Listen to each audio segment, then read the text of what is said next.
Let's get to our major conversation for tonight, everyone. So, a former presidential candidate, Mr. Peter Obi, and former APC National Chairman Chief John Odege Oyegun have allegedly come under attack in Benin City. They're not the only one. There are other chieftains of the ADC, including the governorship candidate of the Labour Party in Edo State, Mr. Olumide Akpata, who was a former president of the NBA, who was also at the event. They were at a formal declaration of Mr. Olumide Akpata into the African Democratic Congress, left vehicles damaged and residents of Odege Oyegun riddled with bullet holes. The ADC describes the attack as a survived assassination attempt and a threat to Nigeria's democracy.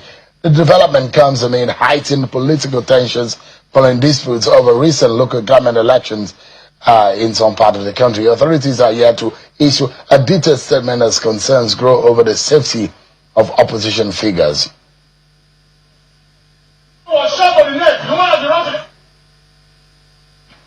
Now being joined by a former president of the Nigerian Bar Association and the governorship candidate of the Labour Party in Edo State in the last governorship election in the state, Mr. Olumide Akpata. Thank you so much indeed for joining us tonight. Hi, Sean. Good to see you. Good to see you again. It's been a minute. It's been a minute, yeah. You escaped death by the whiskey season. I might not put it in those terms, but I was in harm's way. There's no doubt. I was alongside other persons. We were in harm's way. Definitely yesterday in Benin. We were thankfully, due to the efforts of some of the security personnel who were there, I think what could have been a very dastardly event was averted yesterday. So you guys were inside, and the shots were against the house. This was John Odege Oyegun's house. Yeah, so I think it's important we get the sequence right, or the timelines right. Some of us members of the Labour Party in Edo State decided to move to the ADC yesterday. The ceremony was slated for 11 o'clock yesterday morning at the ADC Secretariat on Ogbelaka Street in Benin City. And so we went to Ogbelaka Street, the ADC Secretariat. We got there, we were a bit late, and the event started late. But it started anyways, and Chief Oyegun was present. Professor Osereme Osumbo, former governor of Edo State, was present. Mr. Peter Obi was there, present. Senator Roland Owe, leader of the party in Edo State, was there. Quite a number of people were there. And the event went on. But we got information as the event proceeded from sources that are usually reliable that venue would very soon come under attack from some unknown persons. And we were advised. I received that information separately. Mr. Obi received that information, and we were advised to speed up the event, to avert what those persons thought would be a crisis situation, because it's a very tight building, narrow building, and even a stampede would be dangerous. It was also a densely populated area. Yes, Ogbelaka Street is densely populated. So we took that advice on board, and I was received warmly by the party leadership, presented with my party card. Speeches were made quickly, I responded, so on and so forth, and we were ushered out of the building. Those of us who were on the high table, some of the leaders, and then the people downstairs, because the hall upstairs is quite small, so people were in canopies downstairs. So they were also told, event is over, can we start going home? We got into our cars. The press wanted to speak with some of us, and we told them that, listen, because of this development, come to Chief Oyegun's house. We would address the press there. That's what we told them downstairs. This was a decision taken on the fly, because things had changed. We didn't have time to do any press. Anything could have happened. Yes, anything could have happened, because we took those. Our sources are usually credible. So we left. As we got to Chief Oyegun's house, spoke with the press, and then we retired into the sitting room to just discuss other issues. We started getting calls that as soon as we left the secretariat on Ogbelaka Street, some guys actually showed up and attacked the venue, attacked people. True to the tip-off you got. Yes. So it was a good thing we left. Unfortunately, our people did not leave as quickly as we did. So that for me is regrettable, because my own cousin, driving one of my cars, right, would narrowly missed being hit by a bullet. right? The bullet actually hit the floor near him and he ricocheted. So there was some I don't know, fragments or whatever, but he wasn't, he's not seriously injured, but he's in some pain. My cousin, another cousin, she had a bottle smashed on her head yesterday. The DJ who was providing music at the event was beaten up, his equipment destroyed, his laptop taken. People wearing, anybody with the ADC cap, quite a number of them were attacked by these persons at the Obelaka Secretariat. So while we were, just trying to digest this information, so the chairman of ADC was there, in the state was there at Chief Oyegun's residence, so he was on the phone, calling and trying to make sure that at least we sent people back there to try and, rescue, save the situation, if I may call it that. Then we had finished, it was time to now leave Chief Oyegun's residence. Mr. Peter Obi had a flight to catch. So we went outside to take pictures. So we're standing in front of Mr. Oyegun's front door. And from that position, you can actually see the street. It's in the GRA, right in the heart of the GRA, next door to Chief Igbinedian's residence, next door to what used to be the Motel Benin Plaza. Very well, I mean, literally a couple of minutes from the government house. So standing there, about to take pictures, we had gunshots. Serious gunshots. It was like major. So the security personnel who were with us now pushed us back into Chief Oyegun's sitting room. Asked all of us to leave because the gunshots were so close that there was the real risk that any bullet could hit any of us where we were standing. And the pellets we could see. Absolutely. So we went back into the sitting room. The cartridges we could see. We went back we didn't see those until about 20 minutes when the security personnel thought it was safe to come out, because the guys, it was like a drive-by, there was a double drive-by. The guys drove past the first time shooting in the air, drove past the second time shooting in the air, and then they left. So when we went out to survey the damage, that's when we saw the spent cartridges. We saw that cars that were parked outside had their windshields shattered, windows shattered, and then Mr. Obi addressed the press right in front of Chief Oyegun's gate. We were all standing around by him, and then we dispersed after a little bit, because he had a flight to catch. We had to go to the airport. We dropped him off at the airport, and he left. So everybody is safe. No one died. No one died. Some people were injured. Particularly at the no one was injured. But getting medical attention. Yes, to the best of my knowledge. Nobody was injured at Chief Oyegun's house. But the major assault was on at the Chief Oyegun's residence. In terms of the front, I would think in terms of firepower, in terms of more shots were definitely fired at Chief Oyegun's house than at the Secretariat. But people were maimed. More people were maimed at the Secretariat. Okay. So, do you think this could be an internal ADC affair that had escalated into violence? Absolutely not. I've heard suggestions to that effect. I think it's ridiculous. I've heard suggestions. I'm aware that a day before, 2 days ago, there were some issues at the ADC, restricted to ADC in Edo South. There are some issues there that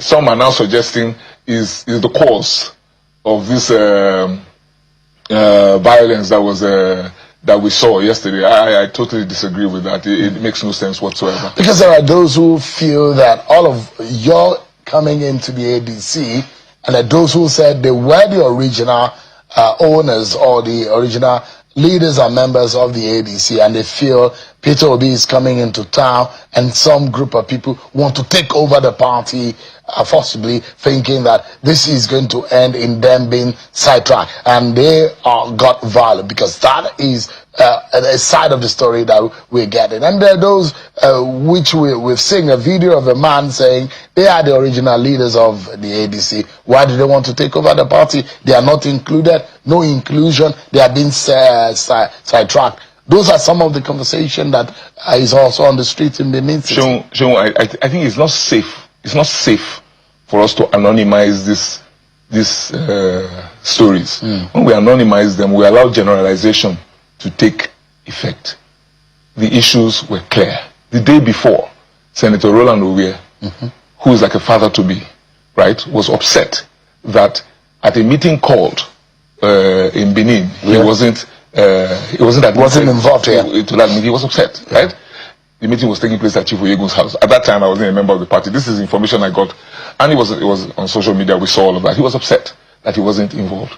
But the very next day, at my event, or the event where I was to be received into the party, Chief Owe was seated. Senator Owe was seated at the event. Chief Oyegun was there. These are gentlemen in their 80s. Disagreements occur now and again. But these are men who are tried and tested. They know how to sort out their... But if the disagreement had happened, it wasn't on the day that this happened, that means yesterday. It happened, the disagreement happened the day before. Not on the day. No. It happened the day before. So it may very well have been What resolved. is your gut feeling telling you? You're a political actor in this particular scenario. What's your gut feeling telling you about this? I mean, I like to listen to my instincts or listen to my hunches, right? What I hear is it's a narrative that is pervasive. There's almost zero tolerance for opposition. There's almost zero tolerance, right, for opposition. And I think the message that is being sent, not necessarily to even members of ADC, message that is being sent to those who would want to participate in the democratic process. The message that is being sent is that this is not a safe space. So you will do yourself a world of good by sitting down at home. That is why you have apathy. That is why you have the reluctance on the part of the citizenry to come out. So you can imagine the individual who saw what happened yesterday in the heart of the GRA at before 3 p.m. in the afternoon. Gunshots being fired. We're 10, 11 months clear of elections. What is that individual going to think? But what is your hunch is also signaling to you? Who could this attempt or attack be after? Is it you or Peter Obi or John Oyegun? I'm hoping that the police are investigating. It's not very wise for me to begin to assume or begin to make guesses at this point in time. But I think, and indeed, when I was fortuitously in the morning yesterday, I had called the Commissioner of Police in Edo State, and I said to him, I said, I'm so and so. We're having this meeting. It's taking place here, and he says, well, there's no problem. Everybody is free to hold a meeting. I said, well, this same building, this same ADC Secretariat, Honorable Commissioner of Police, was attacked 2 weeks ago. So it may be wise for us to take extra precautions. So I'm hoping the police is investigating. So I'm not going to begin to assume why or who is being attacked. You don't think? But I think democracy. Do you think you are under some kind of threat? Could this be it is targeted at you? It is possible. Or you think it's Mr. Obi? I think the bigger picture is democracy is under attack. I'm not so some of us, if indeed we get attacked or we are hurt in the process, I think we would simply be collateral damage. Democracy is under attack. In Edo State or in Nigeria? I'm speaking about Edo State now. And the incident that happened. What happened in Edo State. But I can extrapolate because we can. When Gbadebo Revival, if you remember, was also moving to the ADC, the former Labour Party gubernatorial candidate in Lagos State. If you remember, he came under this kind of attack. He came under this kind of pressure. You know what I mean? From yet to be identified persons. So it tells me, I'm told, I haven't read, I am told that in Kaduna State, in a couple of days ago, some event occurred around the ADC, but I just can't confirm. I'm still searching for the information. What that tells me is that democracy is under attack. Democracy, in the gold standard, really is participatory. People, of various persuasions are allowed to participate in the process. But when you try to keep some persons out of the process, when you try to keep the citizens at home, that's democracy under attack. So anybody else is collateral damage. Do you get a sense that you're now afraid of plying your political trade in Edo State? That is, I think that's the objective, that's the mission. To shut you out and shut you down. Not just Olu Media Akpata personally, but those who are in opposition. I think the idea is to... So invariably you are saying the government in Edo State is a culprit in this matter? No, I'm not saying that, Sheon. I'm saying that those who are not of the same persuasion as we are, you understand, those who belong to the other side of the divide, right?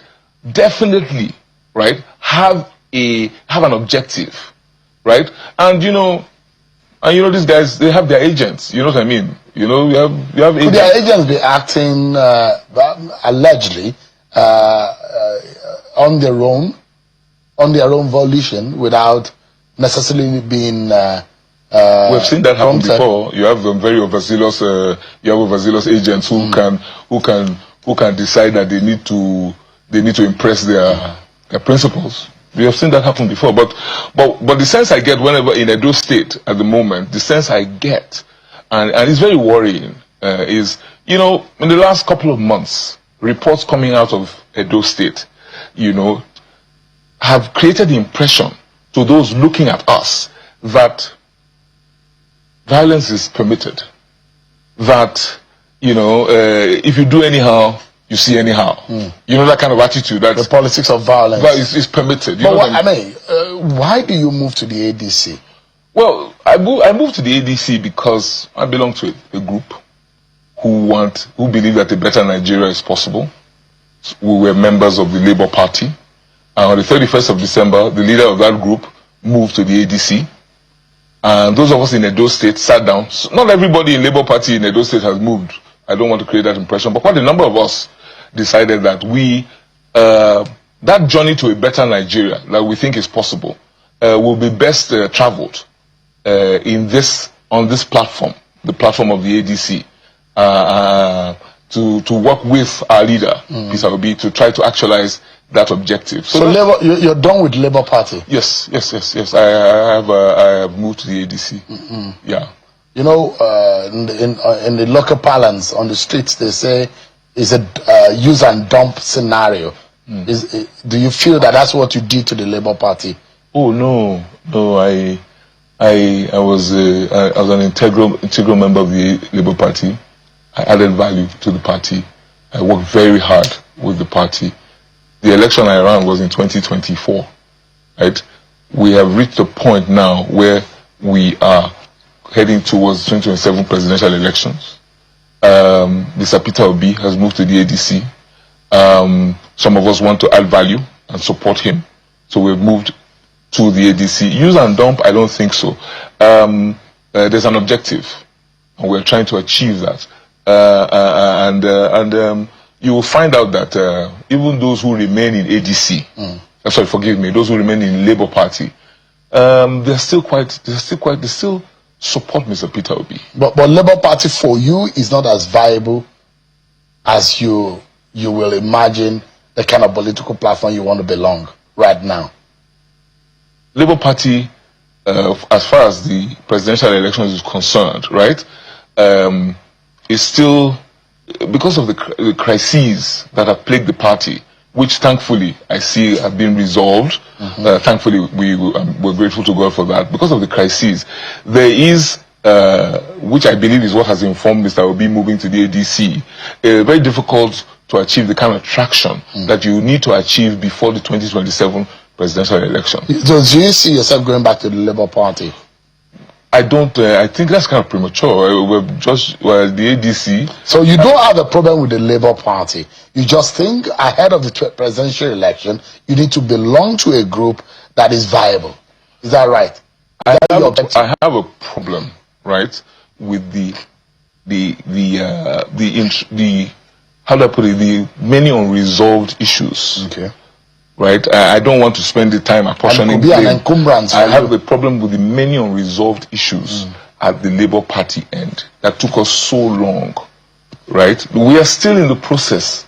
Also, not we, because I moved now. They are still in the process of trying to resolve those problems. I think that is a major problem, and many of us did our best to try to see how we could bring those issues to be resolved as quickly as possible, but it became intractable. To wrap up this conversation, Mr. Akpata, Peter Obi, in your sense, is your candidate ahead of the presidential election, and you imagine that is the man you will be supporting. Oh yes, if he gets the ticket. Mr. Peter Obi is just as I supported him while he was in the Labour Party, right? Now that he has moved to the ADC, I continue to, in fact, those of us in the Labour Party Edo State have moved to continue to support him, because very well we recognize that supporting him at the level of Labour Party really will come to naught if we are not able to help him achieve the objective of becoming presidential candidate of the ADC. So yes, so the hope, the hope and the objective is that he will succeed in the mission, and in those of us in Edo State will be able to help achieve that mission. Those of us who are coming from the Labour Party. Right. So definitely we want to work to achieve that objective. Olumide Osaigbonfo Akpata, a former president of the Nigerian Bar Association and the Labour Party governorship candidate in Edo State in the last election. Thanks so much indeed for your time. Thank you, Shane. Thank you very much. I will do as long as there is a God in heaven. Yeah, we'll be protected. All right. I could also teach you some spiritual tactics of escaping this kind of things. Back to the wall. You see me later. Are you a Christian? Yes, I am. All right. I'll teach you some tactics of how to escape spiritually. Those kind of things when they come. I look forward to that show. All right. Thank I'll you give so you much. consultancy after the show.